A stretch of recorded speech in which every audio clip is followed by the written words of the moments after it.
Hello friends, ಹೇಗಿದ್ದೀರಾ? ನಾವು ಇವತ್ತಿನ ಕ್ಲಾಸಲ್ಲಿ bio inorganic chemistry related previous ಇಯರ್ಸಲ್ಲಿ ಯಾವ ರೀತಿ ಪ್ರಶ್ನೆಗಳು ಕೇಳಿದ್ದಾರೆ ಅನ್ನೋದನ್ನು ನೋಡ್ತಾ ಹೋಗೋಣ. ಸೊ ಬಯೋ ಇನ್ಆರ್ಗ್ಯಾನಿಕ್ ಕೆಮಿಸ್ಟ್ರಿ ತುಂಬ ವಾಸ್ಟ್ ಟಾಪಿಕ್. ಇದರಿಂದ ಕಂಪಲ್ಸರಿ ನಿಮಗೆ ಕ್ವಶನ್ಸ್ ಕೇಳ್ತಾರೆ. ಮತ್ತು it's a theory based question.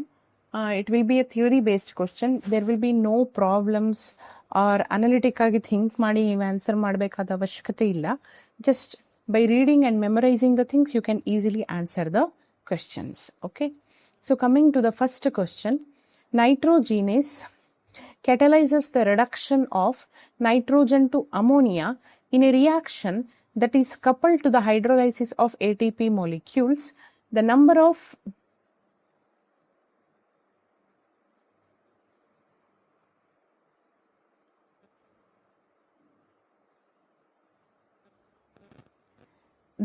of electrons and ATP molecules required per nitrogen molecule for this purpose are. Okay.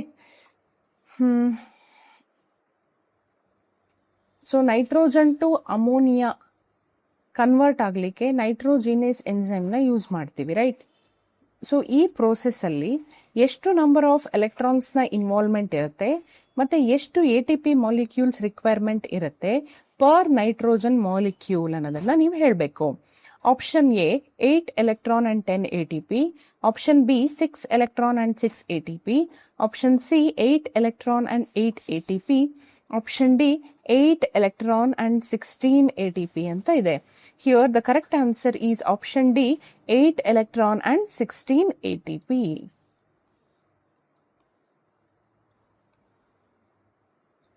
C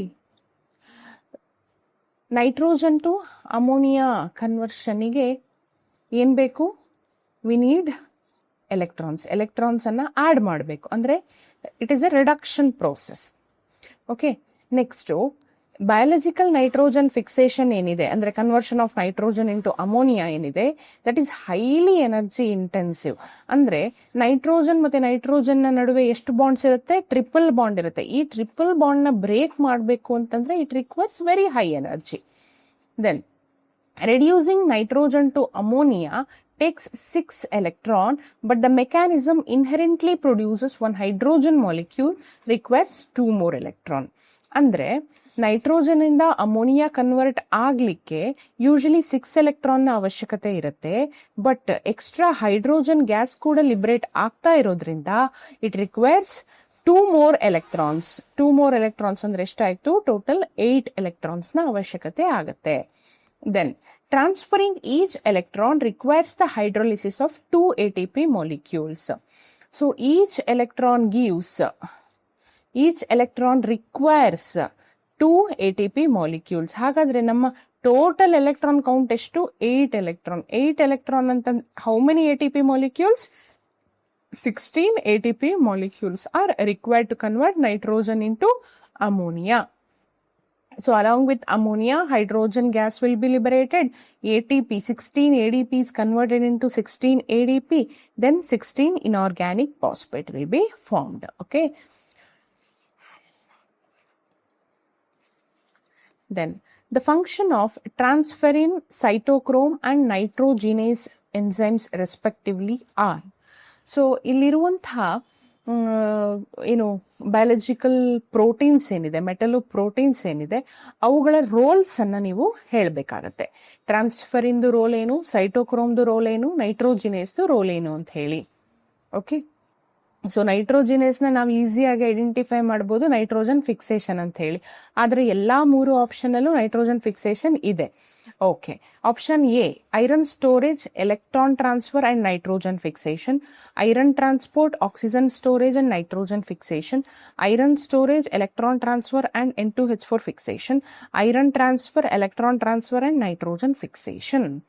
so here the role of these 3 ಏನಪ್ಪ ಅಂತ ಹೇಳೋದಾದ್ರೆ it is option A, that is not option A, it is option B, iron transport, oxygen storage and nitrogen fixation. Okay.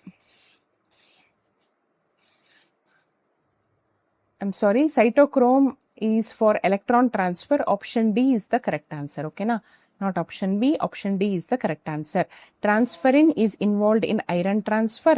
Cytochrome is involved in electron transfer. Nitrogenase is involved in nitrogen fixation. That is conversion of nitrogen to ammonia. Okay. Transferrin ಏನಿದೆ that safely moves iron through the bloodstream. So iron ಅನ್ನ transfer ಮಾಡುವಂತಹ ಕೆಲಸವನ್ನ transferrin ಮಾಡುತ್ತೆ. Then cytochrome utilise iron haem centre to pass electrons down respiratory chains.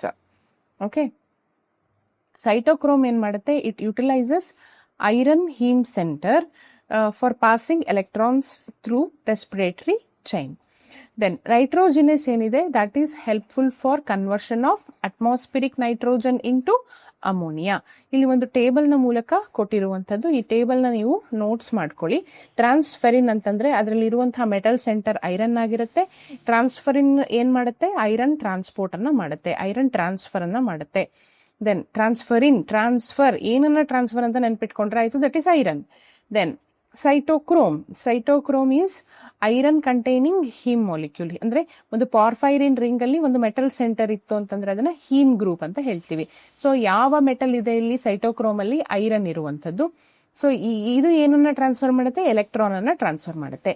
Then nitrogenase enzyme, it has either molybdenum iron centre or vanadium iron centre. It is helpful for nitrogen fixation. ಈ ತರ biological roles proteins ಕೇಳ್ತಾರೆ, ನೆನ್ಪಿಟ್ಕೊಳ್ಬೇಕಾಗತ್ತೆ. What is not true about ferredoxin? So ferredoxin related ಯಾವುದು ತಪ್ಪಾಗಿದೆ ಅಂತ ನಾವು ಕಂಡುಹಿಡಿಬೇಕು. Reduction potential is from, ಇದನ್ನ -0 to -0.5 ವೋಲ್ಟ್ ಅಂತ ಮಾಡ್ಕೊಳ್ಳಿ. Then option B, generate hydrogen from acid solution involved in oxidation of ammonia.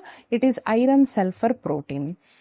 So ಇದಂತೂ ಪಕ್ಕಾ ಕರೆಕ್ಟ್. ಫೆರಿಡಾಕ್ಸಿನ್ ಅಂದ ತಕ್ಷಣ ನೆನಪಾಗಬೇಕು, it is a iron sulphur protein ಅಂತ ಹೇಳಿ. Then reduction potential, high reduction power ಇರೋದ್ರಿಂದ ಅದಕ್ಕೆ it will be in the negative value, that is -0 to -0.5 ಆಗಿರುತ್ತೆ. ಇದು ಕೂಡ ಕರೆಕ್ಟ್ ಆಗಿದೆ. ದೆನ್ ಕೆಲವೊಂದಷ್ಟು ರಿಯಾಕ್ಷನ್ಸ್ ಅಲ್ಲಿ ಇನ್ವಾಲ್ವ್ ಆದಾಗ, ಕೆಲವೊಂದಷ್ಟು ಎನ್ಸೈಮ್ಸ್ ಜೊತೆ ಮಿಕ್ಸ್ ಆದಾಗ it will generate hydrogen gas. ಓಕೆನಾ, ಹಾಗಾಗಿ ಇದು ಕೂಡ ಕರೆಕ್ಟ್ ಆಗಿದೆ. ಆಪ್ಷನ್ ಸಿ ಏನಿದೆ, that is involved in the oxidation of ammonia ಅನ್ನುವಂಥದ್ದು ಏನಿದೆ, that is the wrong answer. Okay, so ferredoxin ಏನಿದೆ, it is an iron sulphur protein. Okay, ಇದೇನ್ ಮಾಡುತ್ತೆ ಅಂತಂದ್ರೆ it is involved in biological electron transfer. So electron transfer ಅಲ್ಲಿ involve ಆಗುತ್ತೆ ಹೊರತು ammonia oxidation ಅಲ್ಲಿ ಅದು ಇನ್ವಾಲ್ವ್ಮೆಂಟ್ ಅನ್ನ ತೋರಿಸಲ್ಲ. ಸೊ ಅಮೋನಿಯಾ ಆಕ್ಸಿಡೇಷನ್ ಆಗಬೇಕು ಅಂತಂದ್ರೆ ಅದಕ್ಕೆ ಸ್ಪೆಸಿಫಿಕ್ ಆಗಿ ಒಂದು ಎನ್ಸೈಮ್ ಇದೆ, that is ammonia monooxygenase enzyme ಅಂತ ಹೇಳಿ. Okay, so what is the role of ferredoxin? Ferredoxin involves in electron transfer. Then ferredoxin ಅಂದ ತಕ್ಷಣ ಏನ್ ನೆನಪಾಗಬೇಕು, ಐರನ್ ಸಲ್ಫರ್ ಯೂನಿಟ್ ಅಂತ ನೆನಪಾಗಬೇಕು. Right, coming to the next 4th question. So ಇಲ್ಲಿ ಏನು ಮೆಟಲೋಪ್ರೋಟೀನ್ಸ್ನ ಕೊಟ್ಟಿದ್ದಾರೆ, ಅವುಗಳ ಆಕ್ಟಿವ್ ಸೈಟ್ಸ್ ಯಾವುದು ಅಂತ ಐಡೆಂಟಿಫೈ ಮಾಡಬೇಕು. Cytochromes, ferredoxins and haemerythrin contain the following active sites respectively. So ಯಾವೆಲ್ಲ ಆಕ್ಟಿವ್ ಸೈಟ್ ಅನ್ನ ಹೊಂದಿದೆ, ಒಂದ ಹೀಮ್ ಯೂನಿಟ್ ಇಲ್ಲ ನಾನ್ ಹೀಮ್ ಯೂನಿಟ್ ಇರಬೇಕು. ಸೊ ಹೀಮ್ ಯೂನಿಟ್ ಅಂತಂದ್ರೆ ಒಂದು ಮೆಟಲ್ ಪ್ಲಸ್ ಪಾರ್ಫೈರಿನ್ ರಿಂಗ್ ಇದ್ರೆ ಅದು haem unit. Non him unit ಅಂತಂದ್ರೆ ಅದರಲ್ಲಿ ರಿಂಗ್ ಇರೋದಿಲ್ಲ, but it has metal. Okay, so cytochrome, ferredoxin and haemerythrin contains option 4, that is cytochrome ಮತ್ತೆ ಫೆರಿಡಾಕ್ಸಿನ್ him units ಅನ್ನ ಹೊಂದಿರ್ತವೆ, ಬಟ್ ಹೀಮ್ ಎರಿಥ್ರಿನ್ ಏನಿದೆಯಲ್ಲ it's a non him unit ಆಗಿರುತ್ತೆ. So let us see the structure of each and every one. So cytochrome ಏನಿದೆ, it is having a porphyrin ring with metal, so it is considered as heme unit. Ferredoxin ಏನಿದೆ, ferredoxin is nothing but iron sulfur cluster ಅಲ್ವಾ. So complete ಆಗಿ iron sulphur clusters ಇರೋದ್ರಿಂದ ಅದರಲ್ಲಿ ಯಾವುದೇ ರೀತಿ porphyrin ring ಇರೋದಿಲ್ಲ. So ferredoxin is a non him unit. Then hemerythrin ಏನಿದೆ, that uses an iron oxygen iron bridged structure. Okay, so hemerythrin ಅಲ್ಲಿ ಎರಡು ಐರನ್ ಮಾಲಿಕ್ಯೂಲ್ನ ನಡುವೆ ಆಕ್ಸಿಜನ್ ಇರುತ್ತೆ, ಒಂದು ಬ್ರಿಡ್ಜ್ಡ್ ಸ್ಟ್ರಕ್ಚರ್ ಇರುತ್ತೆ. So they do not have any porphyrin ring. So that is also considered as non heme. ನೆನ್ಪಿಟ್ಕೊಳ್ಳಿ, cytochrome ಮಾತ್ರ him active site ಅನ್ನ ಹೊಂದಿರುವಂಥದ್ದು, ಅಂದ್ರೆ ಪಾರ್ಫೈರಿನ್ ರಿಂಗ್ ಅನ್ನ ಹೊಂದಿರುತ್ತೆ. ಫೆರಡಾಕ್ಸಿನಲ್ಲಿ ಐರನ್ ಸಲ್ಫರ್ ಕ್ಲಸ್ಟರ್ಸ್ ಇರುತ್ತೆ, ಹೀಮ್ ಎರಿಥ್ರಿನಲ್ಲಿ di iron with oxygen bridge ಇರುವಂಥದ್ದು, ಅದು ಕೂಡ ನಾನ್ ಹೀಮ್ ಆಗಿರುತ್ತೆ.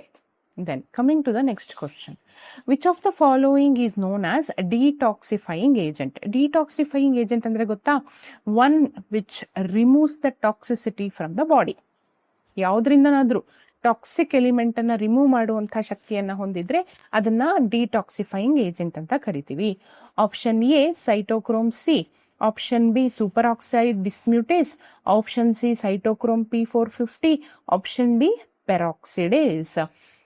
Here the correct answer is cytochrome P450. Option C is the correct answer.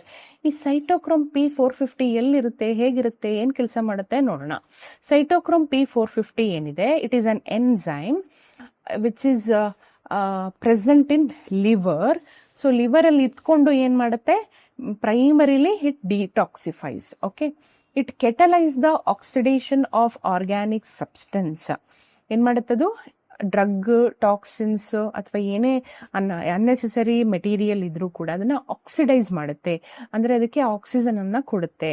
ಹಾಗಾದಾಗ oxidation ಮಾಡಿದಾಗ ಅವುಗಳ ವಾಟರ್ ಸಾಲ್ಯುಬಿಲಿಟಿ ಏನಾಗುತ್ತೆ, ಜಾಸ್ತಿ ಆಗುತ್ತೆ. ಅಂದ್ರೆ ವಾಟರಲ್ಲಿ ಅವುಗಳ ಸಾಲ್ಯುಬಿಲಿಟಿ ಆಗುವಂಥ ಚಾನ್ಸ್ ಜಾಸ್ತಿ ಆಗುತ್ತೆ.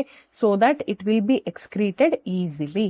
ಓಕೆ, ಸೊ ಸೈಟೋಕ್ರೋಮ್ P450 ಏನ್ ಮಾಡುತ್ತೆ, oxidizes these toxins or drugs so that it will be converted into a water soluble material. Then that water soluble material will be safely excreted. Okay na? The active site of metalloprotein oxyhemocyanin contains. So oxyhemocyanin ಅನ್ನುವಂಥ metalloprotein ಅಲ್ಲಿ ಯಾವ active site ಇದೆ, ಯಾವ metal ಇದೆ ಅಂತ ಕೇಳ್ತಾ ಇದ್ದಾರೆ. O2- oxygen ಹೌದು, O2- ಸ್ಟೇಟ್ ಅಲ್ಲ, O2- ಸ್ಟೇಟ್ ಅಲ್ಲ ಅನ್ನೋದನ್ನು ನೀವು ನೆನ್ಪಿಟ್ಕೊಳ್ಬೇಕಾಗತ್ತೆ, ಐಡೆಂಟಿಫೈ ಮಾಡಬೇಕಾಗತ್ತೆ. ಇಲ್ಲಿ active site of metalloprotein oxyhemocyanin is option B, that is copper in +2 state and O2- is the correct answer. ಓಕೆನಾ?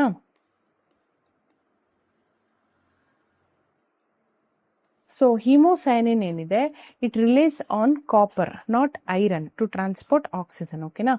ಸೊ ಐರನ್ನ ಬದಲಾಗಿ ಹಿಮೋಸಯಾನಿನ್ ಅಲ್ಲಿ ಏನಿರುತ್ತೆ, ಕಾಪರ್ ಇರುತ್ತೆ. For what? For transportation of oxygen. Hemoglobin ತರಾನೇ ಹಿಮೋಸಯಾನಿನ್ ಕೂಡ ಆಕ್ಸಿಜನ್ ಅನ್ನ transport ಮಾಡುತ್ತೆ. ಬಟ್ ಹಿಮೋಗ್ಲೋಬಿನ್ ಅಲ್ಲಿ ಐರನ್ ಇರುವಂಥದ್ದು, ಹಿಮೋಸಯಾನಿನ್ ಅಲ್ಲಿ ಕಾಪರ್ ಇರುವಂಥದ್ದು. Upon oxygen binding, 2 colorless copper ions are oxidized to 2 blue copper ions. ಓಕೆನಾ? ಸೊ ಆಕ್ಸಿಜನ್ ನ ಜೊತೆ ಬೈಂಡ್ ಆದ ಕೂಡಲೇ ಏನು, ಕಾಪರ್ +1 ಸ್ಟೇಟ್ ಅಲ್ಲಿ ಇರುತ್ತೆ ಮತ್ತೆ ಕಲರ್ಲೆಸ್ ಇರುತ್ತೆ. ಅದೇನಾಗುತ್ತೆ, +2 ಸ್ಟೇಟಿಗೆ ಕನ್ವರ್ಟ್ ಆಗ್ಬಿಟ್ಟು ಬ್ಲೂ ಕಲರ್ಗೆ ಕನ್ವರ್ಟ್ ಆಗುತ್ತೆ. then it reducing oxygen to a bridging peroxide ion. Okay, so ಏನು ಈ ತರ 2 ಕಾಪರ್ ಅಯಾನ್ಸ್ ನಡುವೆ 2 ಆಕ್ಸಿಜನ್ ಇರುತ್ತೆ. ಸೊ ಇದನ್ನ ನಾವು ಪೆರಾಕ್ಸೈಡ್ ಬ್ರಿಡ್ಜ್ ಅಂತ ಕರಿತೀವಿ.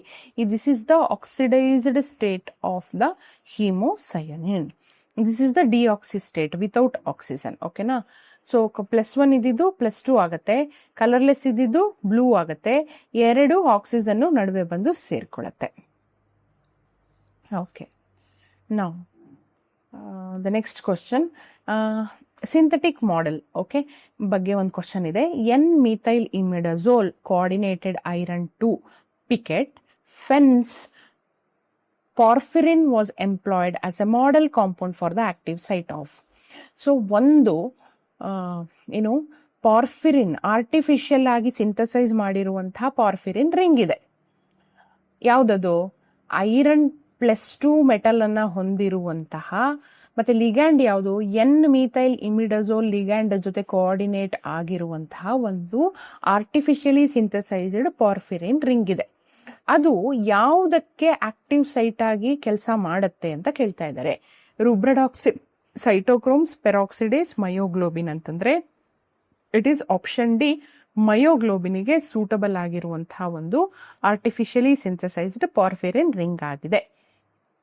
ಸೊ ಇಲ್ಲಿ ಮಯೋಗ್ಲೋಬಿನಲ್ಲಿ ಏನಂತಂದರೆ ಫ್ರೀ ಹೀಮ್ ಹಾಗೆ ಉಳಿದು ಬಿಟ್ಟರೆ ಅದೇನಾಗುತ್ತೆ ಅಂತಂದರೆ ಇರ್ರಿವರ್ಸಿಬಲಿ ಆಕ್ಸಿಡೈಸ್ ಆಗಿಬಿಟ್ಟು ಈ ಇನ್ಯಾಕ್ಟಿವ್ ಡೈಮರ್ ಫಾರ್ಮೇಷನ್ ಆಗಲಿಕ್ಕೆ ಚಾನ್ಸಸ್ ಇರುತ್ತೆ ಈ ರೀತಿ. ಸೊ ಡೈಮರ್ ಫಾರ್ಮೇಷನ್ ಆಯಿತು ಅಂತಂದರೆ it will not be useful in oxygen binding. ಓಕೆನಾ? ಅದೇ ಪಿಕೆಟ್ ಫೆನ್ಸ್ ಪಾರ್ಫಿರಿನ್ ಇದ್ದಾಗ ಅದೇನು ಮಾಡುತ್ತೆ ಅಂತಂದರೆ it uses bulky molecular groups to create a protective pocket. So protective pocket ಹೇಗಿರುತ್ತೆ ಅಂತಂದರೆ ನ್ಯಾಚುರಲ್ ಮಯೋಗ್ಲೋಬಿನಲ್ಲಿ ಹೇಗೆ ಆಕ್ಸಿಜನ್ ಬೈಂಡಿಂಗ್ ಸೈಟ್ ಇರುತ್ತಲ್ವಾ ಅದೇ ರೀತಿ ಸೈಟನ್ನು ಇದು ಪ್ರೊವೈಡ್ ಮಾಡುತ್ತೆ. ಯಾವುದು? Picket fence. ಆಗ ಕರೆಕ್ಟಾಗಿ ರಿವರ್ಸಿಬಲ್ ಆಕ್ಸಿಜನ್ ಬೈಂಡಿಂಗ್ ಆಗುವಂಥದ್ದು. ಏನಾಗಲ್ಲ, ಇದು ಬಲ್ಕಿನೆಸ್ನ ಪ್ರಿವೆಂಟ್ ಮಾಡಿಬಿಟ್ಟು ಡೈಮರೈಸೇಷನನ್ನು ಪ್ರಿವೆಂಟ್ ಮಾಡಿಬಿಟ್ಟು ಪ್ರಾಪರ್ ಆಗಿ ಸೇಫ್ಟಿಯಾಗಿ ಆಕ್ಸಿಜನ್ನ ಬೈಂಡ್ ಆಗೋ ರೀತಿ ನೋಡ್ಕೊಳ್ಳುವಂತಹ ಕೆಲಸವನ್ನು ಈ ಪಿಕೆಟ್ ಫೆನ್ಸ್ ಪಾರ್ಫಿರಿನ್ ಮಾಡುತ್ತೆ. ಅದು ಯಾವುದಕ್ಕೆ ಹೆಚ್ಚು ಸೂಟಬಲ್ ಆಗಿ ಆಕ್ಟ್ ಮಾಡುತ್ತೆ ಅಂತಂದರೆ for myoglobin. The ligand system present in vitamin B12 is. So vitamin B12 ಅಲ್ಲಿ ಯಾವ ರೀತಿಯ ಲಿಗ್ಯಾಂಡ್ ಸಿಸ್ಟಮ್ ಇರುತ್ತೆ? Option A porphyrin, B crown ether, option C corrin, option D heme. So here it is a very easy question. That is option C corrin is the correct answer. Okay. So vitamin B12 ಏನಿದೆ that is a cobalt coordinated corrin ring ಆಗಿರುತ್ತೆ. Central metal ion ಯಾವುದಾಗಿರುತ್ತೆ? Cobalt ಆಗಿರುತ್ತೆ. ಅದೇ ಪಾರ್ಫಿರಿನ್ ring ಅಂತ ಹೇಳಬೇಕು ಅಂತಂದರೆ ಅದರಲ್ಲಿ ಯಾವ ಮೆಟಲ್ ಇರುತ್ತೆ? ಪಾರ್ಫಿರಿನ್ ರಿಂಗ್ ಅಂತಂದರೆ ಅದರಲ್ಲಿ ಐರನ್ ಇರುವಂಥದ್ದು. ಅದೇ ಕೋರಿನ್ ರಿಂಗ್ ಅಂತಂದರೆ ಸ್ಪೆಷಲಿ ಯಾವ ಮೆಟಲ್ ಇರುತ್ತೆ? ಕೋಬಾಲ್ಟ್ ಇರುತ್ತೆ. ಯಾಕೆ ಪಾರ್ಫಿರಿನ್ ರಿಂಗ್ ಅಂತ ಕರೆಯೋ ಬದಲು ನಾವು ಕೋರಿನ್ ರಿಂಗ್ ಅಂತ ಕರಿತೀವಿ ಅಂತಂದರೆ, ಸೊ ಪಾರ್ಫಿರಿನ್ ರಿಂಗ್ ಏನಿದೆ that is highly symmetric. Okay. But corrin ring ಹಾಗಲ್ಲ, ಅದರಲ್ಲಿ ಎಸಿಮೆಟ್ರಿಕ್ ಫಾರ್ಮ್ಯಾಟ್ ಇರುತ್ತೆ. ಯಾಕೆ ಅಂತಂದರೆ ಒಂದು ಮಿಥೈನ್ ಗ್ರೂಪು ಮಿಸ್ ಆಗಿರುತ್ತೆ, one bridged methine group miss ಆಗಿರುತ್ತೆ. That is double bond CH will be missing, so that it will become asymmetric and more flexible. ಓಕೆನಾ? So here methine bridge 3 ಇದ್ದರೆ porphyrin ರಿಂಗಲ್ಲಿ 4 ಇರುತ್ತೆ. ಹಾಗಾಗಿ porphyrin ring will be highly symmetric, ಕೋರಿನ್ ring will be highly asymmetric. Which of the following platinum amine complexes is used in cancer chemotherapy? So cancer ಥೆರಪಿಯಲ್ಲಿ, cancer ಟ್ರೀಟ್ಮೆಂಟಲ್ಲಿ use ಮಾಡುವಂತಹ platinum amine complex ಯಾವುದು ಅಂತ ಕೇಳ್ತಾ ಇದ್ದಾರೆ. Option A cis platinum ammonium twice dichloride transform. Then this ಬರೀ complex ಕೊಟ್ಟಿದ್ರೆ that will be absolutely wrong. Either cis ಇರಬೇಕು ಇಲ್ಲ ಟ್ರಾನ್ಸ್ ಇರಬೇಕು, ಆಯ್ತಾ? So you can delete these two option C and option D.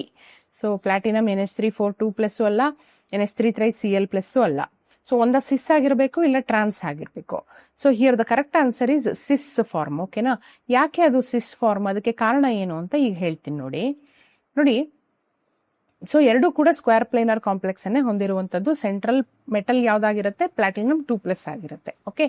So ಯಾವಾಗ ಸಿಸ್ ಪ್ಲಾಟಿನಲ್ಲಿ ಏನಾಗುತ್ತೆ ಅಂತಂದರೆ ಎರಡೂ ಕ್ಲೋರಿನ್ ಆಟಮ್ಸು ಅಡ್ಜಸೆಂಟ್ ಪೊಸಿಷನಲ್ಲಿ ಇರೋದ್ರಿಂದ ಏನಾಗುತ್ತೆ ಅಂತಂದರೆ ಏನು ಕ್ಯಾನ್ಸರ್ ಸೆಲ್ ರಿಪ್ಲಿಕೇಟ್ ಆಗ್ತಾ ಇರುತ್ತಲ್ಲ DNA, ಆ DNAದು ಗುವಾನಿನ್ ಬೇಸಿಗೆ ಕರೆಕ್ಟಾಗಿ ಹೋಗಿ ಫಿಕ್ಸ್ ಆಗುತ್ತೆ. ಫಿಕ್ಸ್ ಆಗಿಬಿಟ್ಟು ಅದು ಫರ್ದರ್ ಮಲ್ಟಿಪ್ಲಿಕೇಶನ್ ಆಗೋದನ್ನು ಪ್ರಿವೆಂಟ್ ಮಾಡುತ್ತೆ ಯಾವಾಗ ಸಿಸ್ ಪೊಸಿಷನಲ್ಲಿ ಎರಡು ಕ್ಲೋರಿನ್ ಗ್ರೂಪ್ಸ್ ಇದ್ದಾಗ. Okay. that leads to the complete stopping of cancerous cells. ಅದೇ ಟ್ರಾನ್ಸ್ ಐಸೋಮರ್ ಇತ್ತು ಅನ್ಕೊಳ್ಳಿ, when chlorine groups are opposite to each other, ಆಗೇನಾಗುತ್ತೆ ಅಂತಂದ್ರೆ ಅವು DNA ಎಫೆಕ್ಟಿವ್ ಆಗಿ ಬೈಂಡ್ ಆಗುವಲ್ಲಿ ಫೇಲ್ ಆಗ್ತವೆ. Okay. So fails to bridge DNA effectively. So here the correct answer is option A, cis form. Okay. The disease caused due to excess accumulation and deficiency of copper in the human body are. So excess accumulation ಆದಾಗ copper ಬಾಡಿಯಲ್ಲಿ ಯಾವ disease ಬರುತ್ತೆ, copper deficiency ಆದಾಗ, ಕಾಪರ್ನ ಕೊರತೆ ಆದಾಗ human ಬಾಡಿಯಲ್ಲಿ ಯಾವ ರೀತಿ ಡಿಸೀಸ್ ಬರುತ್ತೆ ಅಂತ ಕೇಳಿದ್ದಾರೆ. Menkes disease, pernicious anaemia, Wilson's disease, pernicious anaemia, Wilson's disease and Menkes disease, anemia and Menkes disease. Here both are special diseases, that is option C, Wilson's disease and Menkes disease. So Wilson's disease ಅಲ್ಲಿ ಏನಾಗುತ್ತೆ ಅಂತಂದ್ರೆ ಇದು copper ಸಿಕ್ಕಾಪಟ್ಟೆ accumulate ಆಗ್ತಾ ಹೋಗುತ್ತೆ, excrete ಆಗೋದಿಲ್ಲ, ಬಾಡಿಯಿಂದ ಹೊರಗಡೆ ಹೋಗೋದಿಲ್ಲ. ಆ ರೀತಿ ಏನು ಕಾಪರ್ ಹೆಚ್ಚು ಅಕ್ಯುಮುಲೇಟ್ ಆದಾಗ it will leads to the toxicity. Okay, so excess accumulation of copper leads to Wilson's disease. ಎಲ್ಲ ಅಕ್ಯುಮುಲೇಟ್ ಆಗುತ್ತೆ, ಪರ್ಟಿಕ್ಯುಲರ್ಲಿ ಲಿವರ್ ಮತ್ತು ಬ್ರೈನಲ್ಲಿ, ನರ್ವಸ್ ಸಿಸ್ಟಮ್ನ ಮತ್ತು ಲಿವರನ್ನು ಪೂರ್ತಿಯಾಗಿ ಹಾಳು ಮಾಡುತ್ತೆ. ದೆನ್ ಮೆಂಕಸ್ ಡಿಸೀಸಲ್ಲಿ ಏನಾಗುತ್ತೆ ಅಂತಂದರೆ ಕಾಪರ್ ಅಬ್ಸಾರ್ಪ್ಷನ್ ಆಗುವಂತಹ ರೇಟ್ ಕಡಿಮೆ ಆಗೋಗುತ್ತೆ. ಆ ಕಾಪರ್ ಅಬ್ಸಾರ್ಪ್ಷನ್ ಎನ್ಸೈಮ್ ಏನಿರುತ್ತೆ they will become inactive, failure ಆಗುತ್ತೆ ಕಾಪರನ್ನು ಅಬ್ಸಾರ್ಪ್ಷನ್ ಮಾಡ್ಕೊಳ್ಳುವಲ್ಲಿ. ಆವಾಗ ಏನಾಗುತ್ತೆ, ಸೆಲ್ಸ್ಗಳಲ್ಲಿ ಕಾಪರ್ ಡಿಫಿಷಿಯನ್ಸಿ ಆಗ್ಬಿಟ್ಟು it leads to the disease called as Menkes disease. Okay, so by this we have solved 10 questions. In the remaining session, I'll solve all the previous year questions related to bioinorganic chemistry. Thank you.